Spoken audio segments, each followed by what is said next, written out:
akan membahas strategi merekrut karyawan dan mempertahankan karyawan terbaik. Dan tenang, dijamin gak bikin ngantuk. Referensi utama yang kami gunakan adalah buku pengantar bisnis edisi 11. Kita bakal jelasin teori lengkapnya dan kasih contoh yang bermakna. Dan agak lucu sedikit biar dosen gak kaget. Oh, betul. Aku siap direkrut. Kita baru pembukaan, Ki. Tenang, kamu bakal jadi contoh yang bermakna.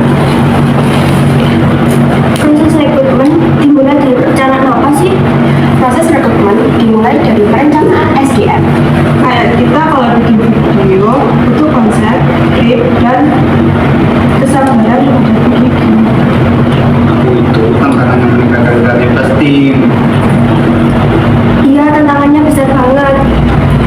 Perencanaan SDM adalah menentukan banyaknya karyawan yang dibutuhkan dan posisi apa saja yang harus diisi.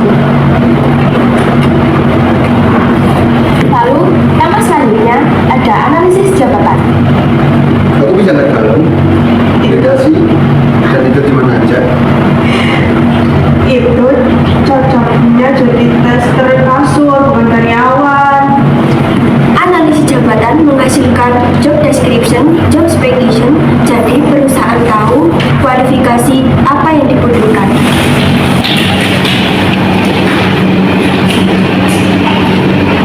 Halo Kak, selamat siang. Bisa karyawan saya sebentar, saya mau ngomong hal penting. Terima kasih.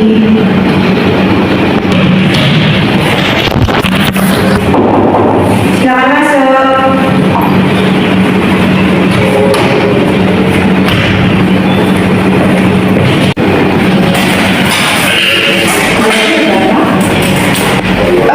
Akhir-akhir ini beban perusahaan kita meningkat. Kita butuh karyawan baru, bagian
Organisasi kantor adalah proses pengenalan tempat kerja buat karyawan baru.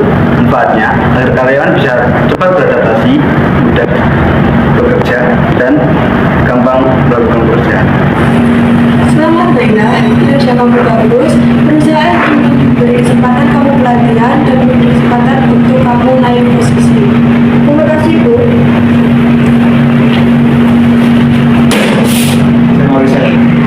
Mas, kamu kan belum diterima. Untuk mempertahankan karyawan terbaik, perusahaan harus memiliki beberapa hal sebagai berikut. Yang pertama, gaji dan tunjangan yang adil. Yang kedua, lingkungan kerja yang nyaman. Yang ketiga, pelatihan dan pengembangan. Yang keempat, penghargaan dan apresiasi. Dan yang terakhir, hubungan baik. Dengan atasan. Kalau tidak ada, Karyawan bisa mengalami turnover. selesai sudah itu tadi proses dari rekrutmen sampai retensi versi kelompok kami. Mulai dari perencanaan SDM hingga mempertahankan karyawan. Intinya, jangan telat interview, jangan dikejar ayam, dan jangan top up problem kalau belum ada uang. Semoga videonya bermanfaat. See you, bye.